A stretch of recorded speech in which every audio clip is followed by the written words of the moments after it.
যে ছড়া একসময় মুখে খাবার তুলে দিত সেই ছড়াই কেড়ে নিয়েছে বৃদ্ধা আসিয়া খাতুনের মাথা গোজার একমাত্র ঠাঁই। শুধু তাই নয়, সুদে আনা টাকাও ভেসে গেছে ছড়ার পানিতে। দিনমজুরের সামান্য আয় আর পাহাড়ি ঢলে ভেসে আসা কয়লা কুড়িয়ে যেখানে দুমুঠো খাবার জোগাড় করতেই হিমশিম খেতে হয়, সেখানে নতুন করে ঘর তোলা বৃদ্ধা আসিয়ার কাছে এক আকাশ কুসুম স্বপ্ন। আমি আরেকখান থেকে অনেক টাকা আনছিলাম লাভের রূপে, মাসকে কিস্তি দিতাম, এগুলো বালিশের ভিতরে তৈছিল হয়ে গেছে। পানি জল লাগতে আসছে আমার ধান বাসাই থেকে বড় আমি গেলি শিক্ষার বাড়ি কারা কই আসো আমার বাসাও। সুনামগঞ্জের তাহিরপুর উপজেলার সীমান্তবর্তী চারাগাঁও গ্রামের বৃদ্ধা আসিয়া খাতুনের জীবনে এমনই এক নির্মম বাস্তবতা হয়ে এসেছে পাহাড়ি ঢল। একসময় এই ছড়া থেকে কয়লা কুড়িয়েই তার সংসার চলত, কিন্তু টানা বৃষ্টিতে শান্ত সেই ছড়াটি ভয়ঙ্কর রূপ নিয়ে মুহূর্তেই কেড়ে নিয়েছে তার বেঁচে থাকার সব সম্বল। ঘরের ভিতরে আমার চাইল আসিন, ভাতের ডেক, সানের ডেক সম্পূর্ণ লই গেছে। 5 টন কয়লা আসিন, এটি নিচে গা মেয়ের আসিন 6 টন, এটি নিচে গা কয়লার দাবি করি না। আমার যে একটা জিনিস নাই লক্ষ্য দিয়ে খাইবার লাগে জানি, এটাই আমার আবৃত্তি। 2 লাখ টাকা কয়লা তুললে সংসার চালাইনি, কিন্তু অনাকাঙ্ক্ষিতভাবে পাহাড়ি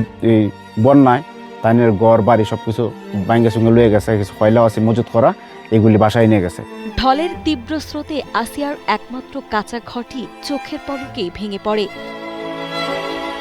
সে রাতে কোনো মতে নিজের জীবন বাঁচাতে পারলেও চোখের সামনে ভেসে যায় ঘরের আসবাবপত্র, জমানো ধান চাল ও সুদে ধার করে আনা নগদ টাকা। নিজের শূন্য ভিটায় পড়ে থাকা ভাঙা ঘরের স্তূপের দিকে তাকালেই এখন ডুকরে কেঁদে ওঠেন এই বৃদ্ধা। যখন আমি চল্লা ফিরা খাই, আমার খাইবার মতন কোনো কাবিলত নাই, উঠানো থেকে না। বৃষ্টি আইলেই এই যে ঘরে তাকি ভাঙ্গা ঘর, এখান থেকে কুত্তা আইয়ে, এখান থেকে বিলাই আই, মানে ঘরটি যে ভাঙছে আমার বান্দার মতন বাজান আমার তো হিক নাই।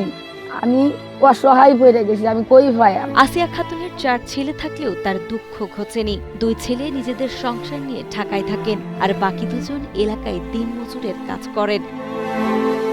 ছেলেদের সামান্য আয়ে এমনিতেই তার সংসার চলত খুঁড়িয়ে খুঁড়িয়ে। বসত ভিটা তছনছ হয়ে যাওয়ায় নিরুপায় এই বৃদ্ধা বাধ্য হয়ে এখন আশ্রয় নিয়েছেন মেয়ের বাড়িতে। সবকিছু দলে বাসায় লয়ে গেছে, টিহা পয়সা কয়লা যা আছে সবকিছু বাসায় নিচ্ছে, গড়দর ভাঙ্গা হয়ে গেছে। কারণ আমার চলার মতন কোনো তফিক নেই। হাজিরা করে খালি ফেরের মাঝে বাদ দুলিয়া দিবার লাগে, হাজিরা দিন যাওয়ান লাগে। মানে এমন অসুস্থ শরীর নিয়ে হাজিরাও করতে পারে না। থাকবো কই, রাতের বেলা সবাই এক ঘরে থাকি, জায়গা হয় না। সন্তান লালন পালন করে, সন্তানটা একজন এক কোণে গেছে, এক কোণে গেছে ঢাকা, আরেকজন গেছে তার শ্বশুর বাড়ি।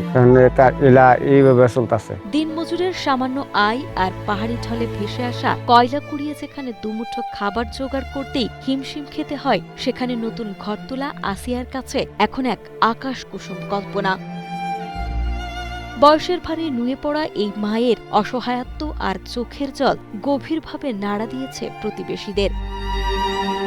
মাথা গোজার একটু ঠাঁই আর নতুন করে বাঁচার জন্য তিনি এখন চেয়ে আছেন সমাজের বৃত্তবান ও হৃদয়বান মানুষের দিকে। আমার বাবা নাই, চাচা নাই, স্ত্রী কুটুম বলতে আমার কেউ নাই। যে একটা বড় আত্মীয় থাকলে মানুষ আসে না যে ছায়া আবদার করে আনে, আমার এই মতন ক্ষমতা নাই। আমি অসহায় হয়ে গেছি, আমি ঘরটা বাইন্দা আমি কি করে কই থাকতাম। যার বাড়িতেই যাই 1 রাতের বেশি আমার জায়গা দেয় না, অস্থায়ী মতনে আমি আসি।